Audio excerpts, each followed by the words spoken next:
Hello everyone, मेरा नाम है फराज खान और मैं आप सबका स्वागत करता हूं मेरे यूट्यूब चैनल पे जिसका नाम है खान स्टडी पॉइंट। आज का हमारा टॉपिक है ह्यूमन नर्वस सिस्टम, जो कि कंट्रोल एंड कोऑर्डिनेशन का ही एक टॉपिक है और ये इस वीडियो का सेकंड लेक्चर होने वाला है, तो ध्यान से देखिएगा। ठीक है, समझते हैं हम ह्यूमन नर्वस सिस्टम। ये दो तरह का होता है। ठीक है, इससे पहले ये जान लीजिए कि नर्वस सिस्टम क्या होता है। नर्वस सिस्टम वो सिस्टम जिसमें बहुत सारी नर्व्स मिलकर फंक्शन करती है हमारी बॉडी के लिए। ठीक है, सिस्टम ऑफ न्यूरॉन्स, वो क्या आता है हमारा नर्वस सिस्टम। ठीक है, तो उसमें दो टाइप्स आते हैं हमारे, एक आता है CNS, एक आता है PNS। फुल फॉर्म होती है इनकी सेंट्रल नर्वस सिस्टम CNS की, और PNS की होती है पेरिफेरल नर्वस सिस्टम। अब देखते हैं इसमें क्या क्या चीज़ें आती हैं। तो सेंट्रल नर्वस सिस्टम में आता है हमारा ब्रेन और स्पाइनल कॉर्ड, ठीक है, जिसके बारे में आगे हम पढ़ने वाले हैं। और पेरिफेरल नर्वस सिस्टम में हमारा आता है नर्व्स। क्या आती हैं? नर्व्स। अब नर्व्स जो होती हैं वो दो टाइप्स की होती हैं। कितने टाइप्स की होती हैं? दो टाइप्स की। फर्स्ट होती है क्रेनियल नर्व्स, सेकेंड होती हैं स्पाइनल नर्व्स। अब ये क्रेनियल और स्पाइनल नर्व्स क्या होती हैं? क्रेनियल नर्व्स वो होती हैं जो कि ब्रेन से निकलती हैं, यानी कि जो नर्व्स ब्रेन से निकल रही हैं उनको नाम दिया गया है क्रेनियल नर्व्स, और जो नर्व्स स्पाइनल कॉर्ड से निकलती हैं उनको नाम दिया गया है स्पाइनल नर्व्स। ठीक है, अब आगे बढ़ने से पहले एक बार ये जान लेते हैं कि सेंट्रल और पेरिफेरल नर्वस सिस्टम हम कैसे पता करते हैं कि बॉडी में कहाँ पर है, कैसे है। तो जैसे कि मान लीजिए ये किसी इंसान का बॉडी स्ट्रक्चर है। ठीक है, इस तरीके से मान लीजिए, ठीक है ना, बहुत गंदा स्ट्रक्चर बनाया मैंने, पता है मुझे। मान लीजिए ये दोनों हाथ है, ये इसका हेड है, ये इसके दो पैर है। ठीक है, तो यहाँ कहीं पर इसका ब्रेन होगा, ठीक है, और यहाँ बीच से होगा आधा इसका वर्टिब्रल कॉलम, जिसके अंदर होता है हमारा स्पाइनल कॉर्ड। ठीक है, तो बीचों बीच दो हिस्से आ रहे हैं, ब्रेन और स्पाइनल कॉर्ड। ठीक है, इसलिए इसको बोला गया है सेंट्रल नर्वस सिस्टम। सेंटर का मतलब होता है ठीक बीच में। अब ब्रेन जो कि हमारा इस यहाँ पर होता है, और स्पाइनल कॉर्ड पीछे की तरफ, ठीक है, वर्टिब्रल कॉलम में जो होता है अंदर। ठीक है, तो ये हमारे बॉडी में कहाँ पर है? ठीक बीचों बीच सेंटर में, इसलिए इसको नाम दिया गया है सेंट्रल नर्वस सिस्टम। उसी तरीके से जो पेरिफेरल नर्वस सिस्टम है, पेरिफेरल का वर्ड का मतलब समझिए, पेरिफेरल मतलब होता है साइड में। क्या होता है? साइड। ठीक है, तो जितनी भी नर्व्स होंगी इसमें, ठीक है, नर्व्स तो यहाँ पर भी होती हैं, ठीक है, लेकिन ये जो नर्व्स होंगी, ये नर्व्स कहाँ होंगी? सेंटर में ना होकर साइड में होंगी, यानी कि यहाँ कहीं पर, यहाँ कहीं पर, यहाँ कहीं पर, या यहाँ कहीं पर। ठीक है, सेंटर को छोड़कर साइड में लेफ्ट राइट कहीं ना कहीं नर्व्स होंगी। ठीक है, इसलिए इसको नाम दिया गया है पेरिफेरल नर्वस सिस्टम। ठीक है, इसके पार्ट ये दोनों हैं, इसके पार्ट नर्व्स है। ठीक है, अब टाइप्स के बारे में बात हमने कर ली कि दो टाइप्स की नर्व्स होती हैं। ठीक है, लेकिन नर्व्स को और दो कैटेगरी में बांटा गया किस हिसाब से? एक सोमैटिक, एक ऑटोनॉमिक। कौन कौन सी? Somatic, autonomic. अब हम जान लेते हैं कि इन दोनों में क्या डिफरेंस होता है। ठीक है, अब सोमैटिक नर्व्स हमारी बॉडी में उन जगह पाई जाती हैं जिनके एक्शन को, जिनके फंक्शन को हमारा ब्रेन या हम अपने विल से कंट्रोल कर सकते हैं। जैसे कि मान लीजिए ये मेरी फिंगर्स हैं, ठीक है, मैं अपने फिंगर्स को कैसे भी करके हिला सकता हूँ, मूव कर सकता हूँ अपने इच्छानुसार। ठीक है, तो यहाँ पर मेरी उंगलियों में, मेरे हैंड में जितनी भी नर्व्स होंगी, वो नर्व्स कौन सी होंगी? सोमैटिक नर्व्स, जिनको मैं कंट्रोल कर सकता हूँ, यानी कि इन शॉर्ट ये होंगी वॉलंटरी। ठीक है, ये होंगी वॉलंटरी इन एक्शन। हमने पिछले लेक्चर में ये समझा था कि वॉलंटरी और इनवॉलंटरी में क्या मतलब होता है। वॉलंटरी का मतलब हमने समझा था कि वॉलंटरी मतलब वो एक्शन जिसको हम अपने विल से कंट्रोल कर सकते हैं, जैसे कंट्रोल करता है हमारा ब्रेन का फोर ब्रेन वाला पार्ट। ठीक है, और इनवॉलंटरी वो फंक्शन होते हैं जो कि हम अपने विल से कंट्रोल नहीं कर सकते, वो अपने आप काम करते हैं। ठीक है, according to our body condition. ठीक है, तो सोमैटिक वो नर्व्स होंगी जो कि वॉलंटरीली काम करती हैं। ठीक है, जिन जिन बॉडी पार्ट्स को हम कंट्रोल कर सकते हैं, वहाँ पर जो नर्व्स होंगी वो नर्व्स सोमैटिक नर्व्स कहलाएंगी। अब ऑटोनॉमिक नर्व बहुत ही आसान है, इसके नाम में ही ऑटो आ रहा है। क्या आ रहा है? ऑटो। ऑटो मतलब ऑटोमेटिक, यानी कि अपने आप, जिस पे हमारा कंट्रोल नहीं है, अपने आप काम करेंगे अपनी इच्छानुसार। ठीक है, जैसे कि हार्ट बीट हो गई, रेस्पिरेशन हो गई, वोमिटिंग वगैरह एक्सेट्रा। ठीक है, तो ये वो नर्व्स हैं जो कि ऐसी जगह पाई जाएंगी जहाँ पर हम अपने विल से उसको कंट्रोल नहीं कर पाएंगे, वो अपने अकॉर्डिंग वर्क करेगी, फंक्शन करेगी। ठीक है। तो ये 2 टाइप्स की नर्व्स हो गई, ठीक है, सोमैटिक, ऑटोनोमिक। और टाइप्स की बात करें, टाइप्स 2 तरह की होती हैं, क्रेनियल और स्पाइनल नर्व्स। क्रेनियल मतलब जो ब्रेन से अराइज होंगी, और स्पाइनल मतलब जो कि स्पाइनल कॉर्ड से अराइव होंगी, ठीक है। इसके बारे में और जान लेते हैं। ब्रेन तो आपको पता ही है, ब्रेन के बारे में आगे और अच्छे से डिटेल में पढ़ेंगे नेक्स्ट स्लाइड पे, लेकिन स्पाइनल कॉर्ड के बारे में थोड़ी बात जान लेते हैं। क्योंकि बहुत से लोगों को क्या लगता है कि जो वर्टिब्रल कॉलम होता है वही स्पाइनल कॉर्ड होता है, लेकिन नहीं, वर्टिब्रल कॉलम के अंदर पाया जाता है स्पाइनल कॉर्ड, जिसके अंदर वो प्रोटेक्टेड रहता है, सुरक्षित रहता है, ठीक है।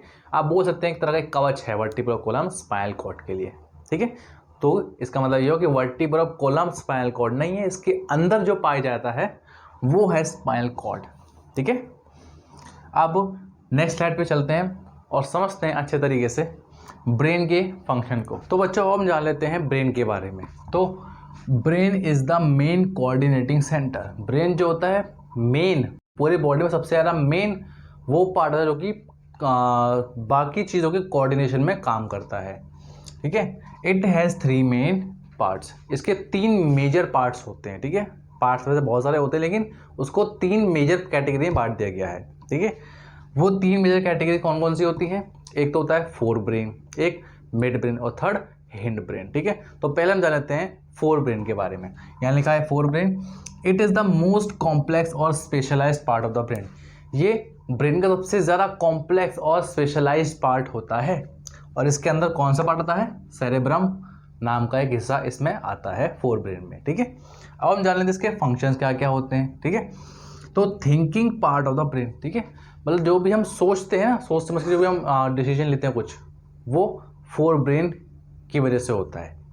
Second, control the voluntary action.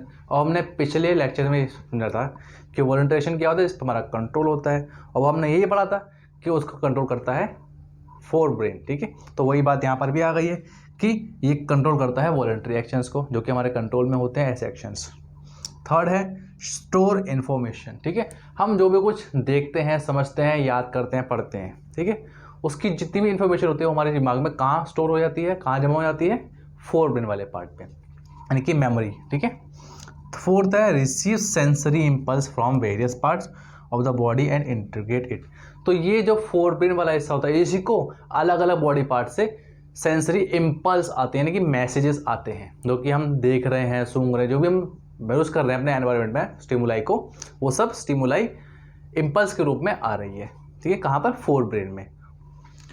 Fifth, centre associated with hunger, और ये हमारे भूख से भी रिलेटेड होता है कि हमें भूख कब लग रही है, कब नहीं लग रही, ये हमें कब पता चलता है? जब इसका सिग्नल फोर ब्रेन तक पहुंचता है, और फोर ब्रेन से भी पता चल पाता है कि हाँ हमें भूख लगी है, इस टाइम पे हमें खाना खाना चाहिए, या हमारा पेट अभी भरा हुआ है, हम नहीं खा सकते कुछ भी, ठीक है। तो ये सब इसके फंक्शंस हो गए, ठीक है, फोर ब्रेन के। अब हम जानते हैं नेक्स्ट स्लाइड पे हिंड ब्रेन और मिड ब्रेन के बारे में। तो चलते हैं नेक्स्ट स्लाइड पे। तो बच्चों ब्रेन का जो नेक्स्ट पार्ट जो होता है, मेजर पार्ट, वो होता है हमारा मिड ब्रेन। क्या करता है? Controls involuntary actions. ये इनवॉलंटरी एक्शंस को कंट्रोल करता है। इनवॉलंटरी एक्शंस मतलब ऐसे एक्शन जो कि हम खुद से, उस पर हमारा कोई जोर नहीं चलता, ठीक है ना, जैसे कि हार्ट बीट हो गई, वॉमिटिंग हो गई, ठीक है, एक्सेट्रा, इस पर हमारा कोई बस नहीं चलता, हम अपने व्हील से उसे कंट्रोल नहीं कर सकते। तो चेंज इन प्यूपिल साइज, ठीक है, हमारी आंखों की जो पुतलियाँ होती हैं, ठीक है, इनका साइज कभी कभी क्या होता है, बहुत ज़्यादा बढ़ जाता है, कभी बहुत ज़्यादा छोटा रहता है, ठीक है। तो इसके साइज़ पर हमारा कोई कंट्रोल नहीं रह पाता। जब अभी हमारे आंखों में होता है, कभी कभी रोशनी जाती है तो साइज़ थोड़ा छोटा सा हो जाता है, ठीक है, तो इस पर हमारा कोई जोर नहीं है। सेकंड है reflex movements of head, neck and trunk, ठीक है, हेड, नेक, ट्रंक, ठीक है, नीचे का हिस्सा, इन हिस्से को जो रिफ्लेक्स मूवमेंट होता है, इस पर भी जो कंट्रोल करता है वो मिड ब्रेन वाला हिस्सा करता है, क्योंकि ये भी हमारा इन्वॉलंटरी में एक्शन आता है, ठीक है। अब अगला पार्ट है हमारा हिंड ब्रेन। इसके 3 मेन पार्ट्स होते हैं, जो कि हैं सेरेबेलम, मेडुला, पोन्स। सेरेबेलम क्या होता है? कंट्रोल्स पोस्चर एंड बैलेंस, ये हमारी बॉडी का पोस्चर और बैलेंस बनाए रखता है, ठीक है। प्रिसीजन ऑफ वॉलंटरी एक्शन, और जो भी हम कौन से एक्शन, जो भी हम वॉलंटरी एक्शंस करते हैं ना, जैसे कि जो ऐसे एक्शन जो कि हम अपने खुद से सोच समझ के, जैसे कि मान लीजिए मैंने पेन पकड़ा हुआ है, ठीक है, ये मार्कर है, पकड़ा हुआ है मैंने से, ठीक है ना। अब प्रिसीजन मतलब होता है किसी काम को अच्छी तरीके से, ढंग से करना, ठीक है। अब कुछ लोग ऐसे पकड़ सकते हैं, इस पे ऐसे ऐसे ही पकड़ सकते हैं, ठीक है। लेकिन लिखने के लिए मुझे इसको इस तरीके से पकड़ना पड़ेगा, ठीक है। तो ये हो गया प्रिसीजन वाला पॉइंट, ठीक है ना। तो इसमें भी हमारा काम आता है सेरेबेलम, ठीक है। पोस्चर में भी काम आता है, बैलेंस में भी काम आता है, और किसी वॉलंटरी एक्शन में प्रिसीजन लाने के लिए, ठीक है, जैसे कि पिकिंग अप पेन। अगला है मेडुला। इसका पूरा नाम होता है मेडुला ओब्लोंगेटा, ठीक है। सेरेबेलम का नीचे का पार्ट होता है ये। कंट्रोल इनवॉलंटरी एक्शंस, ये भी इनवॉलंटरी एक्शंस को ही कंट्रोल करता है, जैसे कि ब्लड प्रेशर या वॉमिटिंग, ठीक है, या फिर सलाइवेशन, थूक का आना, ठीक है। अगला है पॉन्स, इनवॉलंटरी एक्शंस, ये भी इनवॉलंटरी एक्शंस को कंट्रोल करता है और रेस्पिरेशन को रेगुलेट करता है, ठीक है ना, कंट्रोल में रखता है रेस्पिरेशन के रेट को, ठीक है। तो ये तीनों हमारे हिस्से हो गए मिड हिंड ब्रेन के, ठीक है। तो यहाँ पर हमारा पार्ट खत्म होता है। जो भी ब्रेन के पार्ट्स थे, 3 मेजर पार्ट्स कौन कौन से, फोर ब्रेन, मिड ब्रेन और हिंड ब्रेन, तीनों पार्ट हो चुके हैं।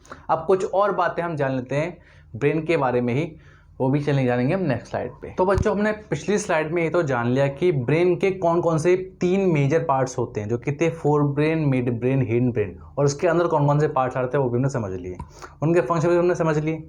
लेकिन क्या होता है कि जो ब्रेन होता है और जो स्पाइनल कॉर्ड जो होता है, उनकी प्रोटेक्शन के लिए भी कुछ चीज़ें मौजूद होती हैं। वो चीज़ें क्या होती हैं उनको समझते हैं ज़रा। पहले समझते हैं ब्रेन के लिए। ब्रेन में, brain is protected by, brain जो होता है उसको कौन प्रोटेक्ट करता है, एक फ्लूइड, लिक्विड फ्लूइड होता है, जिसका नाम होता है सेरेब्रोस्पाइनल फ्लूइड। इसको आप ज़रूर नोट करिएगा, ठीक है। ये क्वेश्चन एग्जाम में आ चुका है पहले भी और आ सकता है आगे भी, कि उस फ्लूइड का नाम बताइए जो कि ब्रेन को प्रोटेक्शन देता है। वो होता है सेरेब्रोस्पाइनल फ्लूइड, ठीक है। बलून, ठीक है, फ्लूइड बलून होता है गुब्बारे की तरह, which acts as a shock observer, जो कि जैसे मान लीजिए कोई भी हल्का फुल्का धक्का लगता है ना हमारे स्कल पे, ब्रेन पे, ठीक है, तो उसको एब्जॉर्ब कर लेता है ये, ठीक है। And is enclose in cranium, और कहाँ पर होता है ये, क्रेनियम में होता है, ठीक है। पिछले स्लाइड में आपको डायग्राम दिया बना के दिखाया गया था। उस डायग्राम में आप देखेंगे जो स्कल की जो बाहर की जो लेयर है, पतली पतली लेयर, ठीक है, उस लेयर को बोलते हैं क्रेनियम। उसी के अंदर पाया जाता है ये फ्लूइड, ठीक है, जो कि ब्रेन को प्रोटेक्ट रखता है, ठीक है।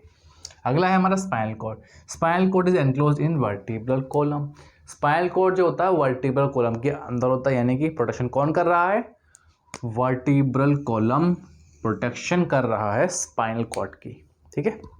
अब यहाँ पर दिखाया गया है नर्वस और मस्कुलर टिश्यूज में कोऑर्डिनेशन किस तरीके से होता है, किसमें, नर्वस और मस्कुलर टिश्यूज में कोऑर्डिनेशन। पहले आपको दिखाया गया यहाँ पर ये सेंस ऑर्गन। सेंस ऑर्गन कौन कौन से होते हैं, आइज, स्किन, टंग, ठीक है, नोज, ठीक है, ईयर्स, ये 5 सेंस ऑर्गन्स होते हैं, ठीक है। तो किसी भी सेंस ऑर्गन से आपको मान लीजिए कोई स्टिमुलाई आया, ठीक है। अब वो स्टिमुलाई कोई साउंड हो सकता है, हीट, कोल्ड, ठीक है, कुछ भी हो सकता है। अब वो यहाँ से यहाँ CNS पे पहुँचा, सेंट्रल नर्वस सिस्टम में, ठीक है, जो कि नर्वस सिस्टम का पार्ट है, ठीक है।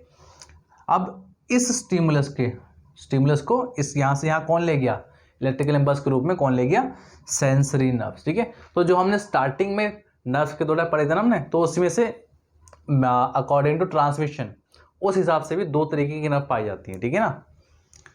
ट्रांसमिशन के हिसाब से भी 2 टाइप्स की नर्व्स होती हैं, एक होती है सेंसरी नर्व, एक होती है मोटर नर्व्स, ठीक है। तो जो स्टिमुलस को सेंट्रल नर्वस सिस्टम तक पहुंचाती है वो नर्व कहलाती है सेंसरी नर्व, ठीक है। तो इसने जो स्टिमुलस था उसको इलेक्ट्रिकल इम्पल्स के रूप में यहाँ पहुंचा दिया, ठीक है। अब यहाँ पर क्या होगा, इन्फॉर्मेशन रिसीव, यहाँ पर जो भी इन्फॉर्मेशन है रिसीव कर ली गई, फिर उसको प्रोसेस किया गया, समझा गया, फिर डिसीजन बनाया गया, ठीक है। जो भी रिस्पॉन्स, जो भी मतलब इलेक्ट्रिकल इम्पल्स जो भी आया है, संदेश जो भी आया है, मैसेज जो भी आया है, उसका एक ना एक डिसीजन लेना पड़ा कि क्या करना है क्या नहीं करना दिमाग को। फिर वो उसका डिसीजन के बाद में रिस्पॉन्स जो है वो भेज देगी मसल में, ठीक है। जिस भी पर्टिकुलर मसल में इफेक्ट होने वाला है या होने वाला है, ठीक है, होगा, उस तक रिस्पॉन्स भेज जाएगा, ठीक है। अब वो रिस्पॉन्स CNS से मसल में कौन ले जाएगी, मोटर नर्व, ठीक है। तो ये तो सेंसरी नर्व क्या कर रही है, ये हमारे सेंस ऑर्गन से सेंट्रल नर्वस सिस्टम तक इम्पल्स को ले जा रही है, जो भी मैसेज जो है, ठीक है, जो कि हम सेंस कर रहे हैं उसको ले जा रही है, और जो रिस्पॉन्स CNS से मसल्स तक लेकर आएगी मोटर नर्व, ठीक है। अब मसल जैसे रिस्पॉन्स पहुंच जाएगा, मतलब जैसे मान लीजिए कुछ भी रेस्पॉन्स रहा होगा, ठीक है, तो वो मसल शॉर्टन हो जाएगी। क्या हो जाएगी? शॉर्टन, थोड़ी छोटी हो जाएगी रिस्पॉन्स के हिसाब से, ठीक है। तो ये लिखा है रिस्पॉन्स, ठीक है। मान लीजिए इसने रिस्पॉन्स उसको दिया कि मसल इसको शॉर्टन करना है, ठीक है ना, मसल इसको शॉर्टन करना है, ये रिस्पॉन्स आया, तो मसल यहाँ पर शॉर्टन हो गई, थोड़ी छोटी हो गई, ठीक है। तो इस तरीके से काम करता है हमारा नर्वस और टिश्यू सिस्टम में कोऑर्डिनेशन, ठीक है। अब हम नेक्स्ट स्लाइड पे एक चीज़ और जान लेते हैं कि नर्वस सिस्टम की क्या क्या लिमिटेशंस होती हैं। चलते हैं फिर नेक्स्ट स्लाइड पे। तो बच्चों अब हम जान लेते हैं कि नर्वस सिस्टम की क्या क्या कमियां होती हैं, ठीक है, यानी कि लिमिटेशंस ऑफ नर्वस सिस्टम, या फिर हम बोल सकते हैं इलेक्ट्रिकल कम्युनिकेशन, ठीक है। नर्वस सिस्टम को हम इलेक्ट्रिकल कम्युनिकेशन भी बोलते हैं, क्योंकि इसमें जो मैसेजेस होते हैं वो इलेक्ट्रिकल इम्पल्स के रूप में जाते हैं, ठीक है। अब पहला जो लिमिटेशन है वो है electric impulse will reach only the those cells. Electrical impulse जो होंगे वो सिर्फ उन्हीं सेल्स तक पहुंचेंगे that are connected by nervous tissue, जो कि नर्वस टिश्यू से कनेक्टेड होंगे, ठीक है। मान लीजिए कि यहाँ तक जो सेल्स है मेरे वो यहाँ तक कनेक्टेड है, ठीक है। सिर्फ एग्जाम्पल के मान लीजिए कि यहाँ तक कनेक्टेड है, इसके आगे का जो सेल्स है वो नर्वस टिश्यू से कनेक्टेड नहीं है, तो यानी कि जो इन्फॉर्मेशन होगी वो यहीं तक पहुँचेगी, इसके आगे तक नहीं पहुँचेगी, ठीक है। तो ये इसमें एक कमी रह जाती है। सेकेंड है after generation and transmission of electrical impulse. तो जैसे ही एक इम्पल्स जो होती है इलेक्ट्रिकल इम्पल्स बन जाता है, फिर ट्रांसमिशन हो जाता है, the cells take some time, फिर सेल जो होता है कुछ टाइम लेता है, ठीक है, टू रीसेट इट्स मैकेनिज्म, अपने मैकेनिज्म को दोबारा से रीसेट करने के लिए, बिफोर ट्रांसमिटिंग अनदर इम्पल्स, दूसरी इम्पल्स ट्रांसमिट करने से पहले, ठीक है। यानी कि जैसे ही वो एक इम्पल्स को आगे भेज देगा बनाकर, तो वो दूसरी इम्पल्स को भेजने से पहले कुछ टाइम लेगा, ठीक है। सो cells can not continually create and transmit impulse. का मतलब क्या हुआ? सेल्स जो होंगी लगातार इम्पल्स को जनरेट और ट्रांसमिट नहीं करेंगी, ठीक है। तो इसमें एक कमी हो गई। थर्ड है plants do not have any nervous system. तो नर्वस सिस्टम तो सिर्फ एनिमल्स में होता है, ठीक है, तो एनिमल्स में तो काम चल जाएगा, लेकिन प्लांट्स की अगर हम बात करें, प्लांट्स में भी तो कोऑर्डिनेशन होता है, कंट्रोल कोऑर्डिनेशन, लेकिन प्लांट में नर्वस सिस्टम नहीं है, ठीक है। तो ये वाला पार्ट, नर्वस सिस्टम वाला पार्ट है, वो प्लांट्स के लिए बिल्कुल ही फेल है, क्योंकि है ही नहीं। तो ये तीन कमियां जो होती हैं, ये आपसे अगर एग्जाम में पूछी जाए तो आप लिख कर आएंगे, ठीक है, कि ये तीन कमियां होती हैं नर्वस सिस्टम की या फिर इलेक्ट्रिकल कम्युनिकेशन की, ठीक है। तो इन्हीं कमियों को पूरा करने के लिए हम आगे पढ़ेंगे हार्मोन्स। क्या पढ़ेंगे? हार्मोन्स। और हार्मोन्स को हम क्या बोल सकते हैं? Chemical communication. क्या बोल सकते हैं? कम्युनिकेशन, ठीक है, केमिकल कम्युनिकेशन बोल सकते हैं, ठीक है। इसको हमने बोल दिया इलेक्ट्रिकल कम्युनिकेशन, क्योंकि इसमें इलेक्ट्रिकल फॉर्म में जाते हैं, यहाँ पर जाते हैं केमिकल फॉर्म में, क्योंकि हार्मोन जो होता है, हार्मोन एक केमिकल होता है, ठीक है। तो इसमें जो कम्युनिकेशन जो होगा, ठीक है, मैसेजेस का, वो होगा केमिकल के रूप में, हार्मोन के रूप में, ठीक है। तो इन सब कमियों को ये हार्मोन पूरा कर देता है, ठीक है, जो कंटिन्यूसली सीक्रेट होता रहता है अलग अलग ग्लैंड से, जो कि हम अपने नेक्स्ट लेक्चर में समझेंगे अच्छे से कि प्लांट हार्मोन और एनिमल्स में जो भी बॉडी में जो भी हार्मोन्स होते हैं कहाँ कहाँ से सीक्रेट होते हैं, क्या क्या फंक्शन होते हैं, एक्सेट्रा, ठीक है। तो आज के लिए हमारी वीडियो में इतना ही।